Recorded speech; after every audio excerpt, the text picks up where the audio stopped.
"Don't embarrass us," my mother hissed as we walked through the courthouse doors. "Just stay quiet and let the real lawyers handle this." I didn't respond. I just kept walking, my heels clicking against the marble floor with a confidence I'd spent years building. My father wouldn't even look at me, his eyes fixed on some point in the distance, like I was a stain he couldn't bear to acknowledge. Nothing new there. "My name is Anna. I'm 31 years old, and for most of my life, I've been the family disappointment. The dropout. The failure. The one they pretended didn't exist when relatives asked about their children." We were at the courthouse in Omaha, Nebraska, because my parents were trying to evict their tenant, a woman named Claire who had the audacity to ask for repairs before paying rent on a building that was falling apart. My parents owned 3 rental properties, all inherited from my grandfather, and they ran them like feudal lords collecting taxes. Claire had been living in one of their apartments for 2 years, always paying on time, until the ceiling started leaking and black mold appeared in her daughter's bedroom. She'd withheld rent and asked for the repairs to be done first. My parents responded by filing for eviction. "She signed a contract," my mother had ranted over the phone 2 weeks ago. "She doesn't get to just stop paying because she's picky about a little moisture." A little moisture. That's what she called black mold. I'd heard about the case through my younger sister, Melissa, who still lived at home despite being 28. She'd mentioned it casually during one of our rare phone calls, not knowing I'd spent the last 7 years clawing my way through law school, working 3 jobs, sleeping in my car more times than I could count, and finally passing the bar exam. I'd done it all alone, without a single dollar or word of encouragement from them. They didn't even know I'd gone to college, let alone become an attorney. The day I'd walked out of their house at 19, my father had thrown my belongings onto the front lawn. "You're nothing," he'd shouted. "You'll never amount to anything without us." My mother had stood in the doorway with her arms crossed. "Don't come crawling back when you fail." I hadn't. Even when I was sleeping in my car behind a grocery store, surviving on vending machine snacks, I didn't go back. Even when I was so exhausted from working overnight shifts that I could barely stay awake in class, I didn't ask them for help. I'd rather eat nothing than swallow my pride and beg from people who'd made it clear I was worthless. Now, as we walked toward the courtroom, I watched my mother smooth down her expensive blouse and adjust the pearls around her neck. She'd always cared more about appearances than anything else. My father walked beside her in his tailored suit, the picture of respectability. They'd told everyone at their country club that they only had one daughter, Melissa, who worked as a receptionist at their dentist's office, and still let them control every aspect of her life. "I don't know why you even came," my mother muttered, as we approached the courtroom doors. "This doesn't concern you." I smiled, but said nothing. Let them think I was just here to watch. Let them think I was still the broken girl they'd thrown away. Inside the courtroom, the air was thick with tension. Claire sat at the defendant's table, her hands clasped tightly in her lap. She was a small woman in her 40s, wearing a dress that had seen better days. Her eyes were red-rimmed, and I could see the exhaustion etched into every line of her face. This wasn't just about an apartment to her. It was about keeping a roof over her daughter's head. My parents took their seats on the plaintiff's side, and my mother gestured for me to sit in the gallery behind them. I walked past her without acknowledging the command and headed straight toward Claire's table. I could feel my mother's eyes burning into my back, could practically hear her mind racing to figure out what I was doing. "Excuse me," I said quietly to Claire. "I'm your attorney." Her eyes widened. I couldn't afford an attorney. I was going to represent myself. "Consider this pro bono," I said, setting my briefcase down. "I've reviewed your case, and you have every right to withhold rent until those repairs are made. Your landlord's violated the implied warranty of habitability." Behind me, I heard my mother's sharp intake of breath. My father's voice came next, low and furious. "What the hell do you think you're doing?" I turned to face them, and for the first time in 12 years, I looked my parents directly in the eye. doing my job. My mother's face had gone pale, then red. You can't be serious. You're not a lawyer. Actually, I am. I pulled out my bar card and held it up. I passed the bar exam 2 years ago. I've been working at a firm downtown, mostly handling tenant rights cases. This is exactly my area of expertise. My father stood up, his hands clenched into fists. This is ridiculous. You dropped out of community college. You're a homeless bum we threw out for being a waste of space. I was homeless for a while, yes, I said calmly. Thanks to you. But I worked my way through school. I graduated from college, then law school. I did it all without a single cent from you. The judge entered before my father could respond, and everyone scrambled to their seats. Judge Patricia Holbrook was in her 60s, with steel gray hair and a no-nonsense demeanor that made even experienced attorneys nervous. She looked over the courtroom, her eyes settling on me with a flicker of recognition. "Counsel, please approach," she said. I walked up to the bench, and my parents' attorney, a man named Gerald who charged $500 an hour, joined me. Judge Holbrook looked between us, then down at the papers in front of her. "I see we have representation for the defendant now," she said. "Counselor Anna Thompson, Your Honor," I said. "I'm representing Claire Mitchell in this matter." Judge Holbrook's eyebrows rose slightly. "Anna Thompson. I thought that name looked familiar. Didn't you argue the Riverside Apartments case last year?" "Yes, Your Honor." "You won that case, if I recall. The tenants got everything they asked for: repairs, rent reimbursement, and damages." "That's correct, Your Honor." She looked at my parents, then back at me, and something shifted in her expression. "This should be interesting. Let's proceed." As I walked back to my table, I caught my mother's expression. Pure horror mixed with disbelief. My father looked like he'd been slapped. Melissa, sitting behind them, had her hand over her mouth, her eyes wide. I sat down next to Claire, who was staring at me like I'd just walked on water. "Thank you," she whispered. "I don't know how to thank you. Just tell the truth when you're asked questions," I said. "That's all you need to do." Gerald stood up first, presenting my parents' case. He painted Claire as a difficult tenant who was looking for excuses not to pay rent, who was making mountains out of molehills regarding minor maintenance issues. He showed photos of the apartment that had been taken years ago when it was first rented, pristine and clean. "The plaintiffs have always maintained their properties to the highest standards," Gerald said smoothly. "They're responsible landlords who simply want what they're owed. The rent that was agreed upon in a legally binding contract." When it was my turn, I stood up and walked to the evidence table. I'd spent the last 2 weeks gathering everything I needed. Photos of the leaking ceiling, the black mold, the broken windows that wouldn't close properly, medical records showing that Claire's daughter had developed respiratory problems, maintenance requests that had been ignored for months, a city inspector's report that condemned parts of the building as uninhabitable. "Your Honor," I said, laying out the evidence piece by piece. "The defendant didn't withhold rent out of spite or convenience. She withheld it because the apartment she was paying for had become a health hazard. Nebraska law is clear. Landlords must maintain properties in a condition fit for human habitation. When they fail to do so, tenants have the legal right to withhold rent until repairs are made." I walked the judge through every violation, every ignored request, every broken promise. My parents had collected rent for months while knowing the building was falling apart. They'd threatened Claire when she complained, told her she could leave if she didn't like it, fully aware that she couldn't afford to break her lease and move somewhere else. "This isn't about a difficult tenant," I said. "This is about landlords who saw their tenants as nothing more than a revenue stream, who cared more about collecting money than ensuring the people living in their buildings were safe."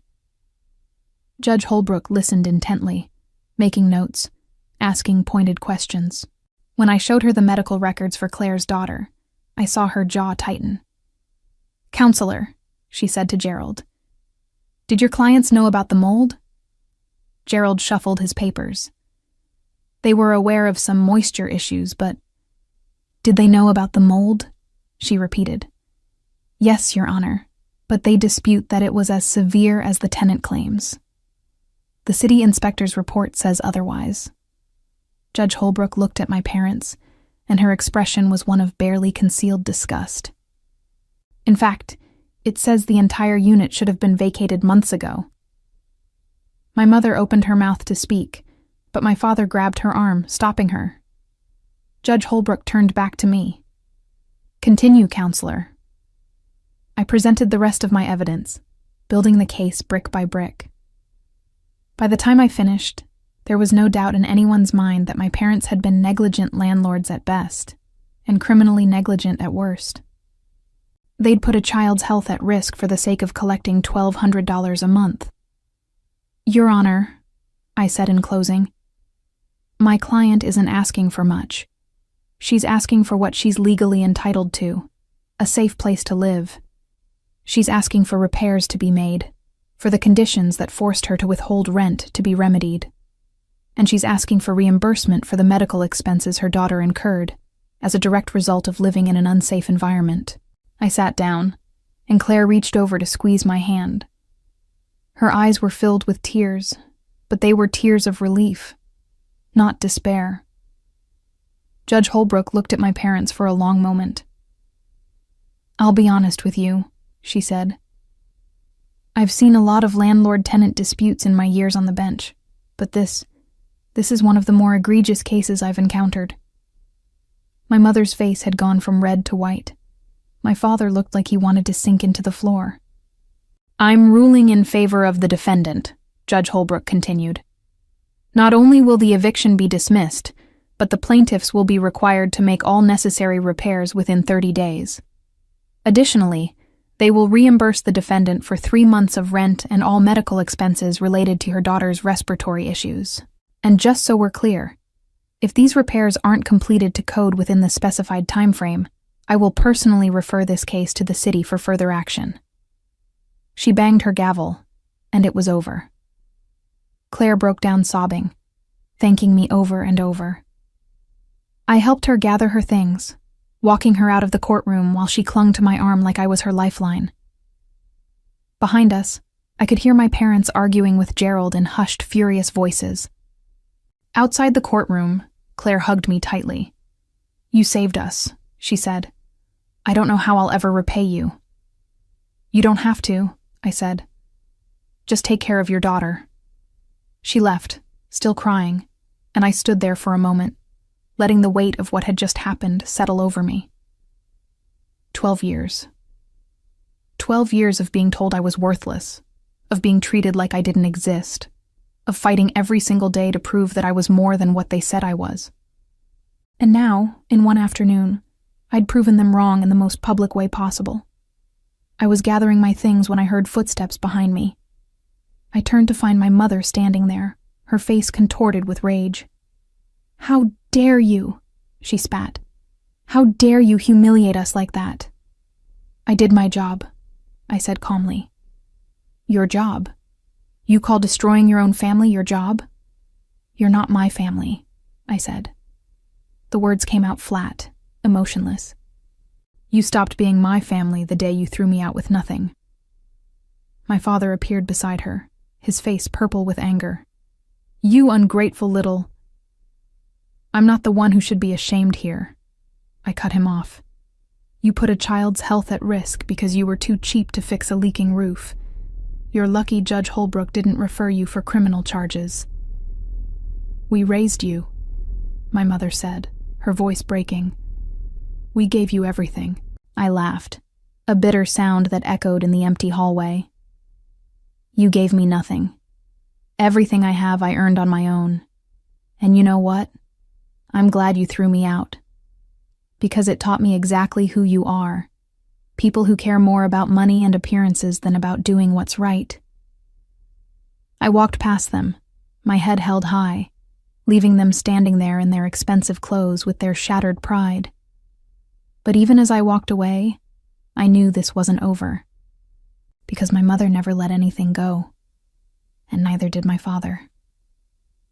drove back to my office in a daze, replaying the entire scene in my head. The look on Judge Holbrook's face when she recognized me. The horror in my parents' eyes when they realized I wasn't the failure they'd convinced themselves I was. The gratitude in Claire's voice when she thanked me. It all felt surreal, like I was watching someone else's life unfold. The firm I worked for, Kestrel & Associates, was located in a renovated warehouse downtown. It wasn't fancy. Exposed brick walls, secondhand furniture, mismatched coffee mugs in the break room. But it was home. The senior partner, Diane Kestrel, had given me my first real break after I passed the bar exam. She'd seen something in me during the interview. Something that made her willing to take a chance on a woman with no connections and a resume that included lived in a car as a gap year experience. I'd been working there for 2 years, taking on cases that bigger firms wouldn't touch. Tenant rights, workers' compensation, disability claims, the kind of law that didn't make anyone rich but helped people who desperately needed it. Diane always said we were in the business of leveling playing fields, and I believed her. This job had given me purpose, had shown me that everything I'd suffered through had been worth it if I could use it to help others. When I walked into the office, Diane was waiting in the conference room. She waved me over, and I could tell from her expression that she'd heard about the courtroom victory. Word traveled fast in legal circles. "You did good work today," she said as I sat down. "Claire called me right after court. She was crying so hard I could barely understand her, but she wanted me to know what you did for her." "I just presented the facts," I said. "No." Diane shook her head. "You gave her hope. You showed her that the system could work, that people like her don't have to just accept being trampled on." "That's not nothing, Anna." I felt my throat tighten. "Thank you. But we need to talk about something else." Diane's expression grew serious. "Your parents, they're not going to let this go, are they?" "No," I admitted. "They're not." "Do you think they'll retaliate?" "I know they will." I thought about the look in my mother's eyes, the rage and humiliation. They'll try to discredit me, try to ruin my reputation. They have money and connections. They'll use both. Diane was quiet for a moment. "We'll deal with it when it comes. But Anna, you need to be prepared. People like your parents, when they feel cornered, they can be dangerous. Not physically necessarily, but they'll go after everything you've built." "I know," I said, "but I couldn't just stand by and watch them hurt people. Not anymore." "I understand. And for what it's worth, I'm proud of you. What you did today took courage." After Diane left, I sat in the conference room alone, staring out the window at the Omaha skyline. The sun was setting, painting everything in shades of orange and gold. It was beautiful, but I couldn't shake the feeling that a storm was coming. My phone buzzed with a text from Melissa. "Mom and Dad are furious. They're talking about suing you. Please be careful." I didn't respond. What was there to say? Of course they were furious. Of course they wanted revenge. That's who they were. People who couldn't stand to be challenged, who would rather destroy someone than admit they were wrong. But I'd faced worse than their anger. I'd survived homelessness, poverty, and years of their emotional abuse. Whatever they threw at me now, I could handle it. At least, that's what I told myself. As I packed up my things to leave, my phone rang. Unknown number. I almost didn't answer, but something made me pick up. "Anna Thompson?" a man's voice asked. "Yes, who is this?" "My name is Henry Bradford. I was your grandfather's attorney. I need to speak with you about something urgent. Something your parents don't know about." My heart started racing. "What is it?" "Not over the phone. Can you meet me tomorrow morning, 9 a.m. at my office?" "Yes, I'll be there." He gave me the address and hung up. I stood there holding my phone, my mind spinning. What could my grandfather's attorney want after all these years? My grandfather had died 12 years ago. his estate settled and distributed. What could possibly be urgent now? I had a feeling I was about to find out, and something told me it was going to change everything. Henry Bradford's office was in an old building downtown, the kind with marble floors and brass fixtures that had been there since the 1920s. I arrived at 9 a.m. sharp, my stomach churning with anticipation. The receptionist led me to a corner office where Henry sat behind a massive oak desk, surrounded by file cabinets and leather-bound law books. He was in his 70s, with white hair and kind eyes behind wire-rimmed glasses. He stood when I entered, extending his hand. "Anna, thank you for coming on such short notice." "You said it was urgent," I replied, shaking his hand. "What's this about?" He gestured for me to sit and pulled out a thick folder from his desk drawer. "I've been your grandfather's attorney for 40 years. When he died, I handled his estate according to his wishes. But there was one provision in his will that was kept sealed, a provision that could only be opened under specific conditions." My pulse quickened. "What kind of provision?" "Your grandfather loved you very much, Anna. He saw how your parents treated you, and it broke his heart, so he made arrangements to protect you." Henry opened the folder and slid a document across the desk. "He established a trust fund in your name, $50,000, to be released when you turned 30 or when you obtained a professional degree, whichever came first." I stared at the document, unable to speak. $50,000? It was more money than I'd ever had, more than I'd ever imagined having. "You passed the bar exam 2 years ago," Henry continued. "That met the conditions. The money has been sitting in trust, accumulating interest. It's now worth nearly $60,000. Why didn't you tell me sooner?" My voice came out as a whisper. "Your grandfather's instructions were explicit. The trust was to remain completely confidential until you met the conditions. He didn't want your parents to know about it, didn't want them to interfere or try to claim it for themselves. He knew them too well." I thought about my grandfather, the quiet man who'd always had a kind word for me when my parents didn't. He'd been the only one who believed I could be something more than what my parents said I was. "There's something else," Henry said, pulling out an envelope. "Your grandfather wrote you a letter. He asked me to give it to you when the time came." My hands trembled as I opened the envelope. Inside was a single sheet of paper covered in my grandfather's careful handwriting. "Dear Anna, if you're reading this, then you've done what I always knew you could do. You've made something of yourself despite everything they've thrown at you. I'm proud of you, even though I won't be there to tell you in person. I know your parents have made your life difficult. I've watched them favor your sister, watched them tear you down whenever you tried to rise. It broke my heart, but I couldn't change them. All I could do was try to give you a foundation to build on. This money isn't a solution to all your problems, but it's a start. Use it wisely. Build the life you deserve. And remember, you are worth more than they will ever understand. There's one more thing I need you to know. I was planning to change my will completely, to leave you half of everything, half the properties, half my savings. You deserved it more than they did, but I ran out of time. Be careful, Anna. Your parents are not good people. They care more about money than anything else, even family. Don't let them destroy you. You're stronger than they are. Love always." Grandpa tears streamed down my face as I read the letter. My grandfather had wanted to give me more. He'd been planning to change his will, to make sure I was truly taken care of. But he died before he could do it. "There's something you should know," Henry said gently. "The week before your grandfather died, your mother came to see me. She was asking questions about his will, about whether he'd made any recent changes. I didn't tell her anything, of course. Attorney-client privilege.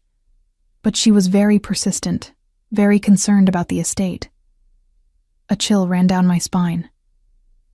You think she knew he was planning to change the will? I can't say for certain. but the timing was suspicious. Your grandfather was in perfect health one week, and the next week he was dead. Heart failure, they said. But he'd just had a physical exam, and his doctor told him he had the heart of a man 20 years younger. What are you saying? Henry leaned back in his chair, choosing his words carefully.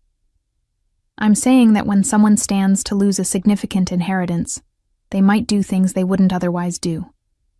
I'm saying that your grandfather's death was very convenient for your parents, and I'm saying that if you look closely at the circumstances, you might find some questions that were never properly answered. My mind was reeling. Was he suggesting what I thought he was suggesting? That my parents had something to do with my grandfather's death? I have no proof, Henry continued. Just an old lawyer's suspicions. But I thought you should know. Especially now that you've gone up against them in court. They've shown you what they're capable of when their money is threatened. Imagine what they might do if the stakes were even higher. I left Henry's office in a daze, clutching the folder with the trust documents and my grandfather's letter. $60,000. It was enough to pay off the student loans I was still chipping away at, enough to have a real emergency fund, enough to finally breathe. But all I could think about was Henry's words. Your grandfather's death was very convenient for your parents. I drove to the public library and spent the next 3 hours digging through old newspaper archives. I found my grandfather's obituary, brief and respectful. Died peacefully at home, surrounded by family. But there was another article, smaller, from a week later. A letter to the editor from my grandfather's longtime physician, Dr. Russell Hayes, expressing shock at the sudden death of a patient he'd just examined and declared healthy. I found Dr. Hayes' contact information and called his office. He'd retired 5 years ago, but the receptionist gave me his home number. When I called, he answered on the 3rd ring. Dr. Hayes? My name is Anna Thompson. I'm calling about my grandfather, James Thompson. You were his doctor. There was a pause. James Thompson. Yes, I remember him. A good man. His death was such a shock. Can I ask you something? You wrote a letter to the newspaper saying you were surprised by his death. Why? Another pause, longer this time. Are you asking as his granddaughter, or in some other capacity? I'm an attorney, and I have reason to believe there might have been something suspicious about his death. Meet me at Elmwood Park in an hour, Dr. Hayes said. There's something you need to know. Dr. Hayes was sitting on a bench near the pond when I arrived, feeding breadcrumbs to the ducks. He was in his 80s now, with stooped shoulders and liver-spotted hands, but his eyes were sharp and alert. Thank you for meeting me, I said, sitting beside him. He didn't look at me, just kept tossing breadcrumbs. I've carried this guilt for 12 years. Maybe it's time to let it go. What guilt? Your grandfather came to see me 2 days before he died. He was concerned about some symptoms he'd been having. Nausea, dizziness, tingling in his extremities. I ran some tests, but the results wouldn't be back for a week. I told him it was probably nothing, maybe a virus. I sent him home. What were the test results? They showed elevated levels of digoxin in his blood. Digoxin is a heart medication, but your grandfather wasn't taking any heart medication. The levels were high enough to cause arrhythmia, heart failure, high enough to kill someone. My breath caught. You're saying he was poisoned? I'm saying that someone gave him digoxin, probably in his food or drink over several days. By the time the test results came back, he was already dead. I went to the police, but they said there wasn't enough evidence to open an investigation. The medical examiner ruled it natural causes, heart failure. They said the digoxin in his system could have been a false positive, or residue from some other medication. Without an autopsy showing clear poisoning, they wouldn't pursue it. Why didn't you push harder? Dr. Hayes finally looked at me, and I saw shame in his eyes. Your father came to see me. He said the family wanted to remember James peacefully, without the trauma of an investigation. He said it would destroy your grandmother to think someone had hurt him, and he offered me money, a lot of money, to let it go. To accept the medical examiner's ruling and move on. You took the money. To my eternal shame, yes. I was 3 years from retirement, and my wife had just been diagnosed with cancer. We needed the money for her treatment, so I told myself it was probably nothing, that I was seeing conspiracies where there were none. I let them bury your grandfather without answers. I felt sick. My father had bribed Dr. Hayes to stay quiet about evidence of poisoning, which meant he knew exactly what had killed my grandfather, which meant he'd either done it himself or helped cover it up. Dr. Hayes, would you be willing to testify to this? To put it in a sworn statement? He nodded slowly. Yes. I'm old now, and my wife passed away 5 years ago. I don't need their blood money anymore, and I don't want to die carrying this secret. If you're going after them, I'll help you. I got Dr. Hayes' statement recorded and notarized that same afternoon. Then I went straight to the district attorney's office. The DA, a sharp woman named Catherine Morris, listened to everything I had to say. She looked at the documents, read Dr. Hayes' statement, and leaned back in her chair. This is serious, she said. If what you're saying is true, we're looking at murder. But it's been 12 years. Physical evidence will be long gone. We'd need more than just elevated digoxin levels and a doctor's suspicions. What about motive? I asked. My grandfather was about to change his will. My parents stood to lose millions if he did.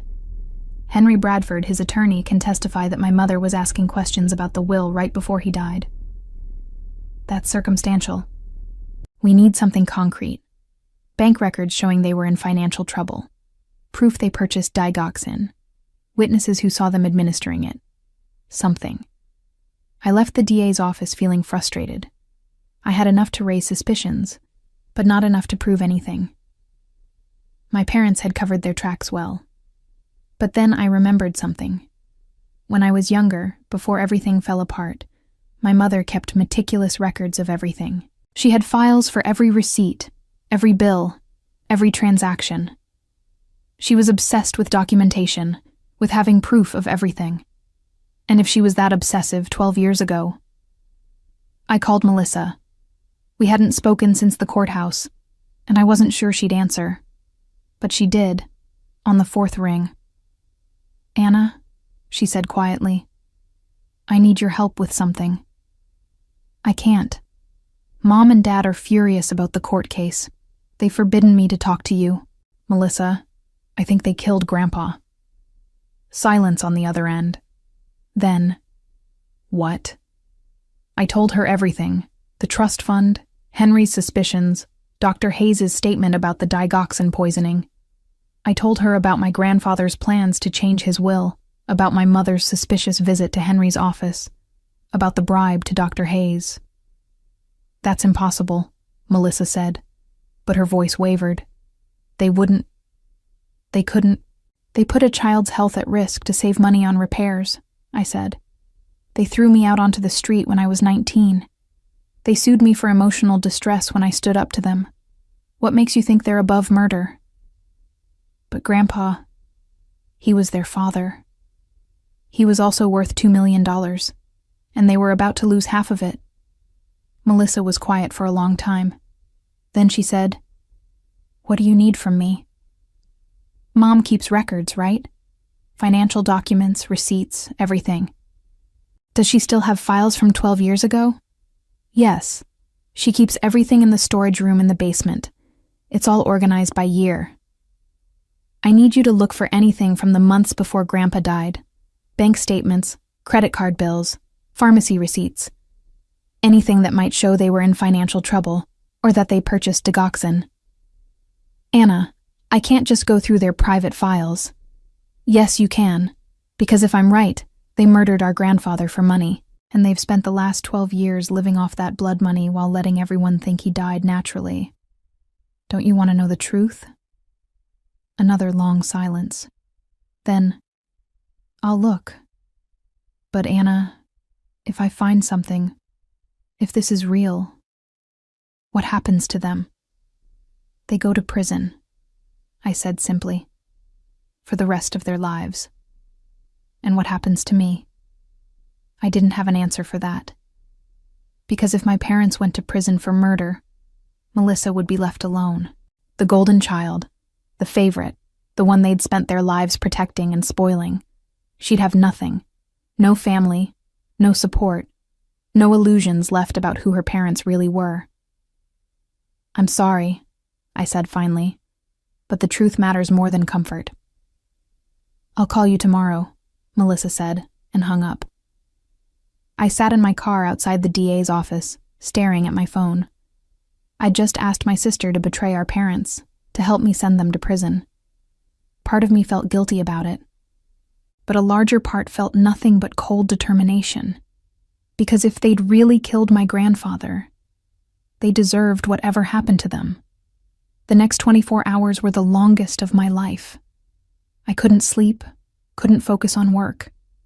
I kept imagining what Melissa might find, kept playing out scenarios in my head. What if there was proof? What if there wasn't? What if Melissa changed her mind and told our parents what I was doing? But the next evening, Melissa called. I found something, she said, her voice shaking. Anna, I found something bad. We met at a coffee shop on the edge of town, far from anywhere our parents might see us.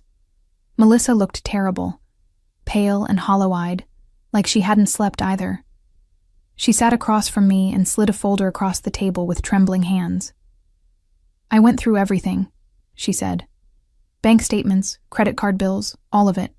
And I found these. I opened the folder. Inside were copies of credit card statements from the 3 months before my grandfather died. There were charges to pharmacies, medical supply companies, online retailers. Melissa had highlighted several entries in yellow. This one, she pointed to a charge from an online pharmacy, is for Digitalis purpurea seeds. That's foxglove. It contains digoxin naturally. You can extract it if you know how. My heart pounded. They bought the poison. That's not all. She pulled out more papers. Look at these bank statements. 2 months before Grandpa died, their checking account was overdrawn by $30,000. They had maxed out 3 credit cards. They were drowning in debt. I stared at the numbers. My parents had been nearly bankrupt. They'd made bad investments, overspent, and run themselves into a financial hole. And then, conveniently, my grandfather died, and they inherited everything. There's more, Melissa said quietly. She pulled out a small notebook. I found this hidden in Mom's desk drawer. It's her handwriting. I opened the notebook. The first few pages were ordinary. Grocery lists, appointment reminders, nothing unusual. But then I found a page dated 3 weeks before my grandfather's death. Jay says he's changing the will, giving half to Anna. Can't let that happen. We'll lose everything. Need to act fast. My hands shook as I turned the page. Research shows digoxin hard to detect. Natural compound. Could look like heart failure. Jay takes tea every morning. Easy to add to tea. The next entries were dosage calculations, research notes about how much digoxin would be needed to cause heart failure without being immediately obvious. The final entry was dated the day after my grandfather died. It's done. Doctor said heart failure. No one suspects. We're safe. Properties are ours. I looked up at Melissa, and she was crying silently, tears streaming down her face. She killed him, Melissa whispered. Mom killed Grandpa. She planned it. She researched it. She did it. And Dad must have known. He helped cover it up. I carefully photographed every page with my phone, then looked at Melissa. Are you willing to testify to where you found these? To confirm this is your mother's handwriting? She nodded, wiping her eyes. I have to. I can't protect them anymore. Not after this. Grandpa was good to us.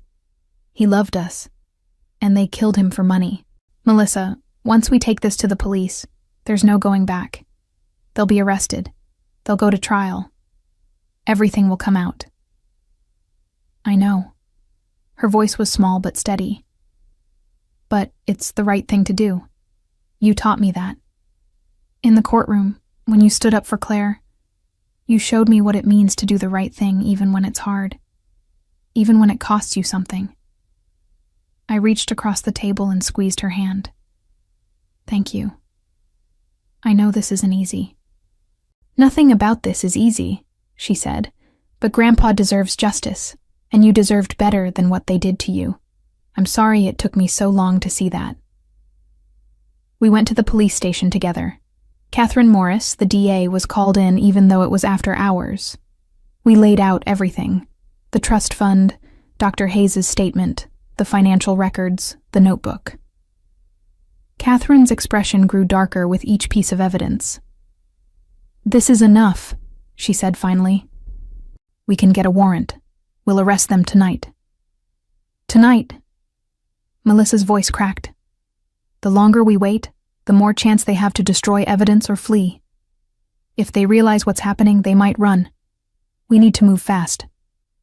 2 hours later, I sat in Catherine's office watching through a monitor as police officers arrived at my parents' house. Melissa sat beside me, gripping my hand so tightly it hurt. We watched our mother answer the door in her expensive robe, watched her face change from confusion to horror as the officers read her rights. We watched our father try to bluster his way out of it, watched him be handcuffed and led to a patrol car. It's real, Melissa whispered. It's really happening. I felt numb. All those years of being told I was worthless, of being thrown away like garbage, it all came from people who were capable of murder. People who had killed a kind old man because he wanted to make sure I was taken care of. The arraignment was set for the next morning. Catherine had enough evidence for charges of first-degree murder, evidence tampering, and fraud. The bail was set at $2 million, exactly the amount they'd received from my grandfather's life insurance policy. They couldn't pay it. They'd spent most of the money already, and their assets were frozen pending investigation. My parents would sit in jail awaiting trial. The news spread fast. Within 24 hours, every local station was covering the story. Prominent landlords arrested for murder.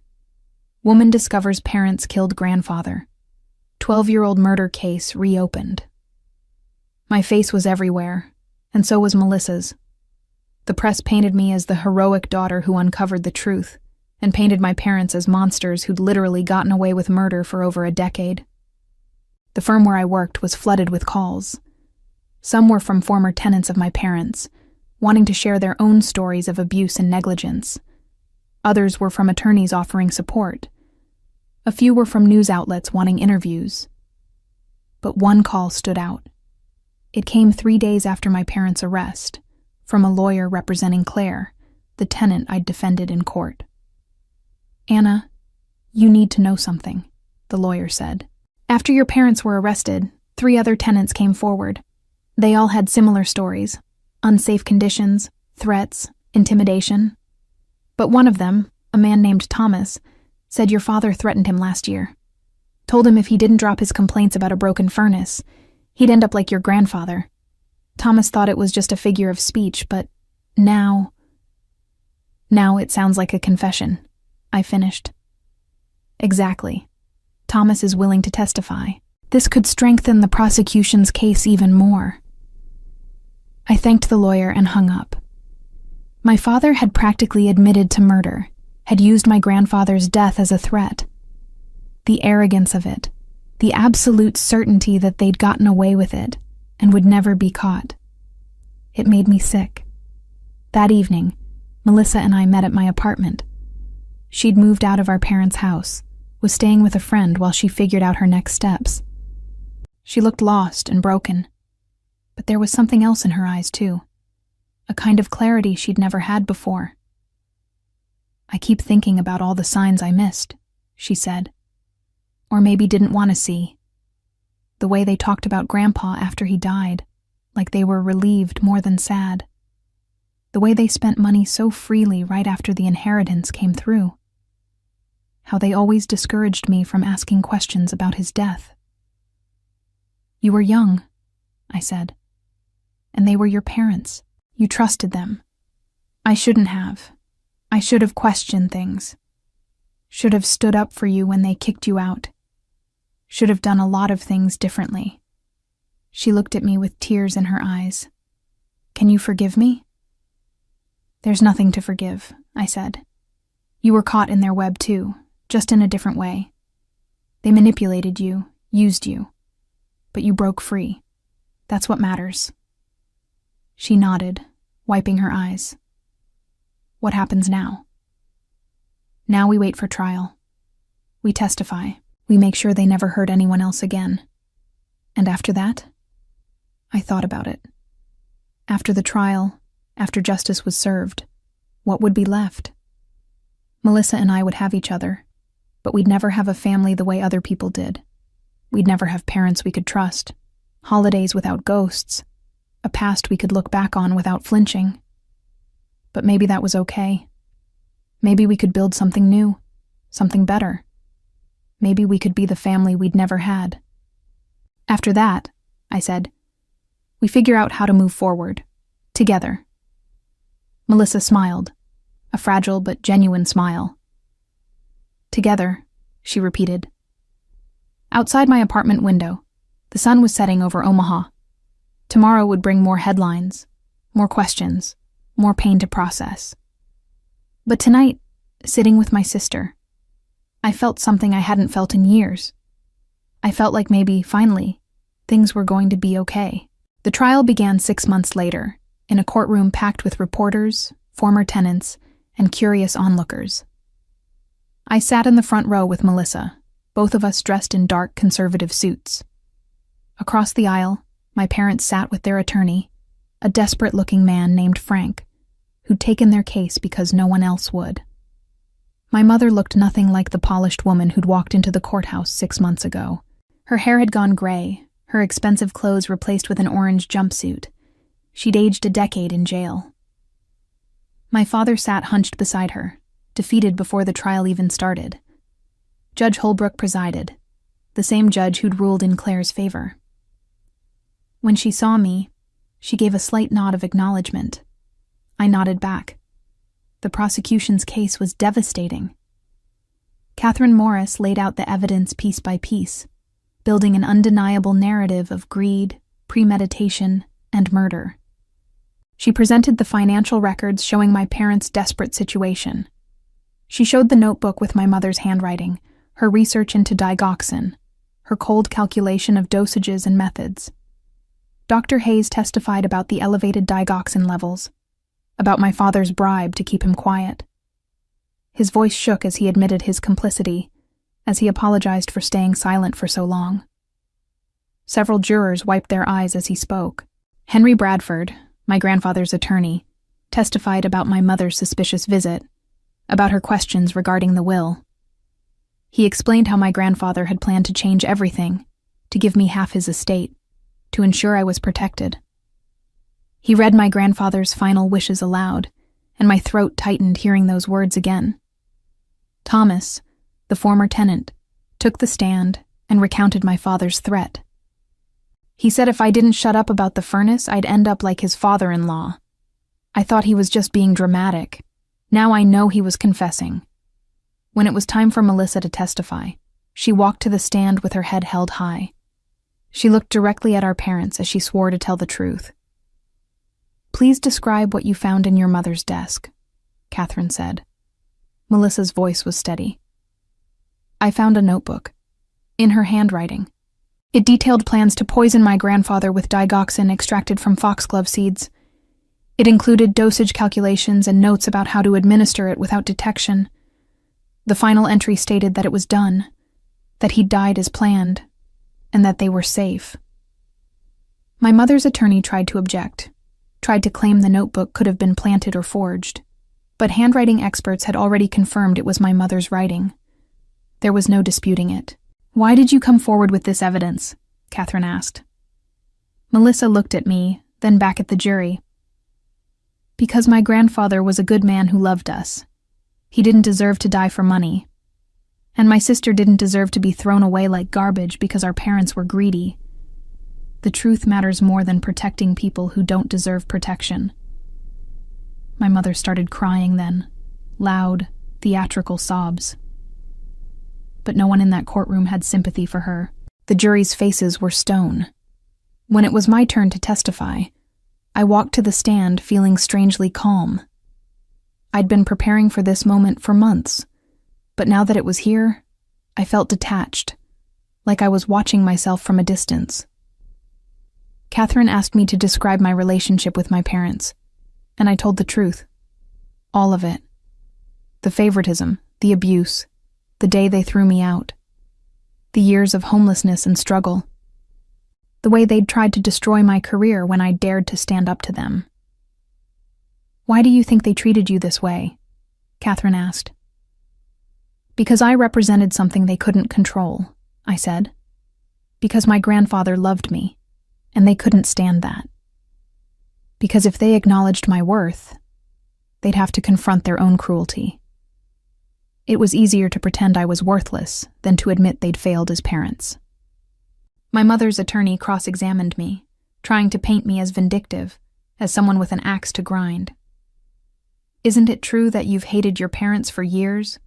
That you've wanted revenge since they kicked you out?" "I didn't hate them," I said. "I was hurt. There's a difference. And I didn't want revenge. I wanted justice for their tenant, for my grandfather, for all the people they'd hurt. If that happened to bring consequences down on them, that's because of their choices, not mine. But you benefit from this, don't you?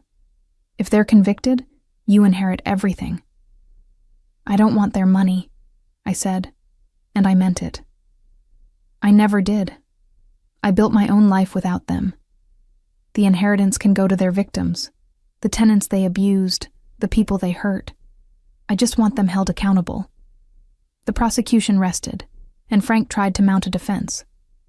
He called character witnesses who testified that my parents were upstanding citizens, generous donors to charity, pillars of the community. But it all rang hollow against the mountain of evidence. When my mother took the stand in her own defense, she claimed the notebook was just dark fiction, that she'd been writing a crime novel, and those were story notes. No one believed her. The trial lasted 3 weeks. When closing arguments came, Catherine stood before the jury and said simply, "They murdered a kind man in cold blood for money. They poisoned him slowly, watched him suffer, and felt no remorse. They've spent 12 years living off blood money while his granddaughter slept in her car. Justice demands a verdict of guilty." The jury deliberated for 4 hours. When they returned, the 4 women stood. "On the count of first-degree murder, how do you find?" "Guilty." My mother collapsed, wailing. My father sat motionless, staring at nothing. "On the count of evidence tampering, how do you find?" "Guilty." "On the count of fraud?" "Guilty." Judge Holbrook set sentencing for 2 weeks later. As the bailiffs led my parents away, my mother turned and looked at me. There was hate in her eyes, pure and undiluted. I looked back at her and felt nothing. Sentencing day arrived cold and gray, matching the somber mood in the courtroom. Judge Holbrook looked down at my parents with an expression of profound disappointment. "I've been on the bench for 27 years, she said. "I've seen every kind of crime, every kind of criminal. But what you did stands out for its sheer callousness. You murdered your own father, your children's grandfather, for money. You calculated the dosage, administered the poison, and watched him die. And then you spent 12 years living comfortably off his estate while your daughter, the one he wanted to protect, struggled to survive." My mother tried to speak, but Judge Holbrook held up her hand. "You had every advantage. Money, education, opportunity, and you used all of it to hurt people. Your tenants lived in squalor while you collected rent. Your daughter was thrown out to fend for herself. And your father, a good man by all accounts, was murdered in his own home. The law requires me to sentence you, but I can tell you that no sentence will ever be enough for what you've done." She looked at the papers in front of her. "On the count of first-degree murder, I sentence you each to life in prison without the possibility of parole. On the counts of evidence tampering and fraud, I sentence you each to an additional 15 years, to run consecutively.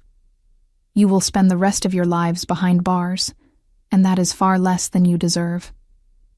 The gavel came down with finality. My mother screamed, a sound of pure anguish that echoed through the courtroom. My father sat silent, tears streaming down his face. As they were led away, my mother turned to me one last time. "I hope you're satisfied," she spat.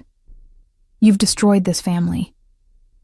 "No," I said clearly, standing up so she could hear me. "You destroyed this family when you chose money over people, when you chose greed over love. I just made sure everyone knew the truth." She was dragged away, still screaming, and the courtroom erupted in noise. Reporters shouted questions. Former tenants cheered.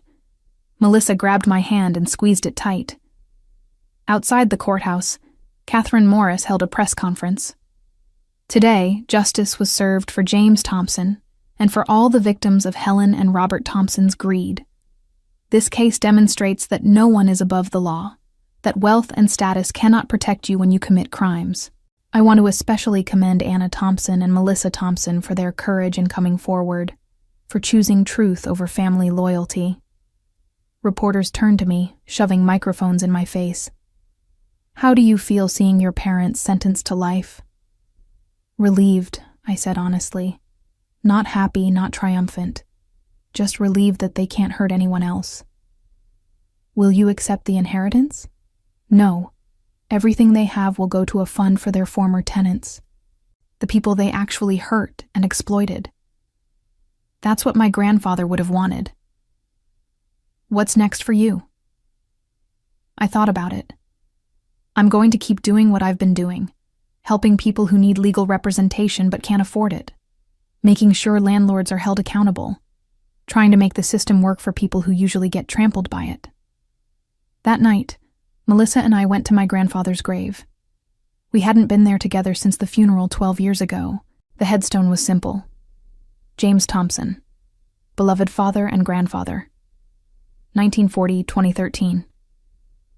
"We got them, Grandpa," Melissa said softly, kneeling by the stone. "They're going to pay for what they did to you." I knelt beside her. "I'm sorry it took so long. I'm sorry you didn't get to see me become an attorney, didn't get to see me prove them wrong.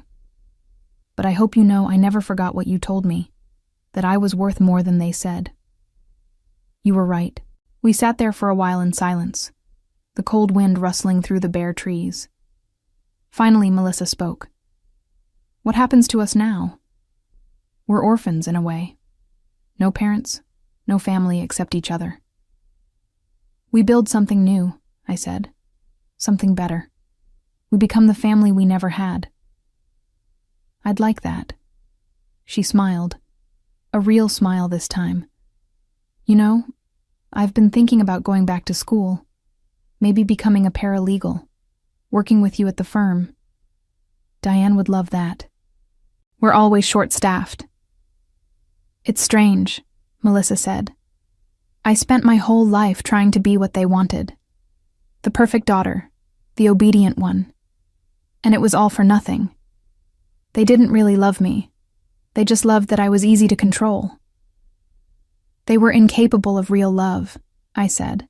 "That was their failing, not yours, and not mine. We deserved better parents. Grandpa knew that." We left flowers on the grave, violets, his favorite. As we walked back to the car, I felt something shift inside me. The anger that had driven me for so long, the need for vindication, the burning desire to prove myself. It was fading. Not gone entirely, but quieter now. Manageable. "Anna," Melissa said as we drove away. "Thank you for not giving up, for fighting, for showing me what courage looks like." "You showed courage too," I said. "Coming forward with that evidence, testifying against them, That took strength I'm not sure I would have had in your position. We were both strong, she said, just in different ways, but we're stronger together. I smiled. Yeah, we are. The road ahead was long, but for the first time in my life, I wasn't facing it alone. And that made all the difference. 3 months after the sentencing, I stood in the conference room at Kestrel & Associates, looking at the faces of 23 former tenants of my parents' properties. They'd all come at my invitation to learn about the restitution fund that had been established. The court has ordered the liquidation of all assets belonging to Helen and Robert Thompson, I explained. The 3 rental properties have been sold. Personal assets, investments, everything. After legal fees and court costs, there's approximately $1.8 million remaining. That money will be divided among all verified victims, tenants who suffered due to unsafe living conditions, people who paid medical bills because of their negligence, anyone who was harmed by their actions. Claire, the woman whose case had started everything, raised her hand. How much will each person get? It depends on the severity of harm and documentation of damages, but we estimate between $30,000 and $70,000 per person. Some will get more if they can prove significant medical expenses or ongoing health issues. A man in the back stood up. That money should go to you. You're the one who brought them down. You sacrificed everything to get justice. I shook my head. I didn't do this for money. I did it because it was right. This money belongs to the people they hurt. I have my grandfather's trust fund. That's more than enough. The meeting continued for another hour, with people sharing their stories, crying, hugging each other. These were people who'd been victimized and silenced, who'd thought no one cared about their suffering. Now they were being heard, being compensated, being vindicated. After everyone left, Diane came into the conference room. That was a good thing you did. A lot of lawyers would have taken a hefty portion as fees. I'm not interested in profiting from my parents' crimes, I said. Besides, I have enough. The trust fund paid off my loans and gave me a cushion. I don't need more. Speaking of which, Diane said, I have a proposition for you. I'm getting older, thinking about retirement in a few years. I'd like you to consider becoming a partner, eventually taking over the firm entirely. I stared at her. Are you serious? Completely. You're the best attorney I've ever trained. You care about the clients, you fight like hell, and you understand what it's like to be powerless. This firm needs someone like that at the helm. I don't know what to say. Say yes, Diane smiled. Think about it. We can discuss details later. That evening, I met Melissa for dinner at a quiet restaurant downtown. She'd started classes at the community college, working toward a paralegal certificate. She looked healthier than I'd seen her in years, with color in her cheeks and light in her eyes. How was your day? She asked. Surreal, I admitted. I distributed almost $2 million to people our parents victimized, and Diane offered to make me a partner in the firm. Melissa's eyes widened. That's incredible. Are you going to accept? I think so. It feels right, you know? Like everything I went through led to this. Grandpa would be proud, she said softly. You became exactly who he knew you could be. We ordered our food and talked about normal things, her classes, my cases, whether we should adopt a cat for my apartment. It felt strange and wonderful to have a normal conversation with my sister, to have a relationship not poisoned by our parents' manipulation. I saw them last week, Melissa said suddenly. At the prison. I set down my fork. Why would you do that? I needed closure, I guess. Needed to see them one more time. She took a shaky breath. Mom tried to guilt-trip me. Said I'd betrayed the family. Dad just cried and said he was sorry. But neither of them actually took responsibility. Even now, even after everything, they can't admit they were wrong. Some people never do, I said, They're too broken, too twisted by their own choices. But that's not your burden to carry anymore. I know. She smiled. I'm not going back. That was goodbye. For good this time. We finished dinner and walked through downtown Omaha, past the old courthouse where this had all started. I thought about that day 6 months ago, walking into that courtroom expecting nothing, only to change everything. I thought about my mother's disgust, my father's dismissal, the judge's surprise when she recognized me.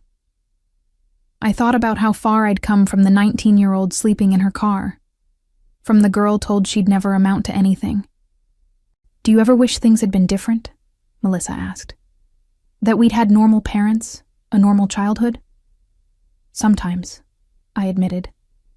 But then I think about who I became because of what I went through. The empathy I have for people who are struggling, the drive to fight for justice, the understanding that systemic problems hurt real people. Would I have that if I'd grown up comfortable and privileged? I don't know. So you're saying you're grateful for the trauma? Melissa raised an eyebrow. I laughed. No. I'm saying I'm grateful for who I became in spite of it. There's a difference. We stopped at a coffee shop, the same one where Melissa had first shown me the evidence of our grandfather's murder. So much had changed since that day. So much had been revealed, destroyed, rebuilt. I have something for you, Melissa said, pulling an envelope from her purse. I've been holding on to this. It's another letter from Grandpa. Henry Bradford gave it to me after the trial. He said Grandpa wanted you to have it when everything was settled. My hands trembled as I opened the envelope. Dear Anna, if you're reading this, then you've uncovered the truth about my death. I suspected your parents might try something. I saw the way they looked at my estate, the calculations in their eyes. That's why I made sure to leave evidence, to give you tools to find justice if something happened to me. I'm so proud of you. Not just for your accomplishments, but for your character. You have a strength they'll never understand, a moral compass they lack entirely. Use it well. Help people who can't help themselves. Be the person I always knew you were. And remember, the best revenge is living well. Building a life they said you couldn't have. Becoming someone they said you could never be. You've already won, Anna. Everything else is just making sure they face consequences. You are loved. You are worthy. You are enough. Always, Grandpa, tears streamed down my face as I finished reading. Melissa reached across the table and squeezed my hand. He knew, I whispered. He knew what they might do. And he still tried to protect me, even after death. He loved you, Melissa said. Really loved you, the way parents should. I folded the letter carefully and put it in my pocket, right over my heart. I'm going to keep fighting, I said. For people like Claire, like all those tenants, like everyone who gets trampled by people with power and money. That's how I'll honor him. And I'll help you, Melissa said. Once I get my certificate, I'll be right there with you. We'll be a team. I smiled through my tears. A team. I like that. My parents spent their remaining years in separate prisons, their legacy one of greed, murder, and cruelty. My mother died of a stroke 4 years into her sentence, bitter and unrepentant until the end. My father lived longer, spending his days in the prison library, supposedly trying to understand where he'd gone wrong. But according to Melissa, who visited him once before his death, he never truly grasped it. He died believing he'd been unlucky, that he'd gotten caught rather than done wrong. Some people, I learned, are incapable of genuine remorse. The tenants they'd victimized used their restitution to rebuild their lives. Claire sent her daughter to college. Thomas finally got the medical treatment he needed, and 3 families were able to buy their first homes. Their suffering hadn't been erased, but at least it had been acknowledged and compensated. As for me, I became a partner at Kestrel and Associates, and eventually took over when Diane retired. Melissa worked beside me, a brilliant paralegal who understood our clients, because she'd felt powerless herself. Together, we built something good from the ashes of our broken family. I never married, never had children of my own. My family was the people I helped, the justice I fought for, and the sister who'd found her courage when it mattered most.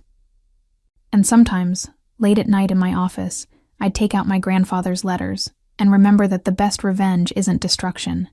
It's becoming everything they said you couldn't be, and using that success to help others they would have crushed. I'd built a life from nothing, proved my worth without their approval, and ensured they faced consequences for their crimes. In the end, that was victory enough.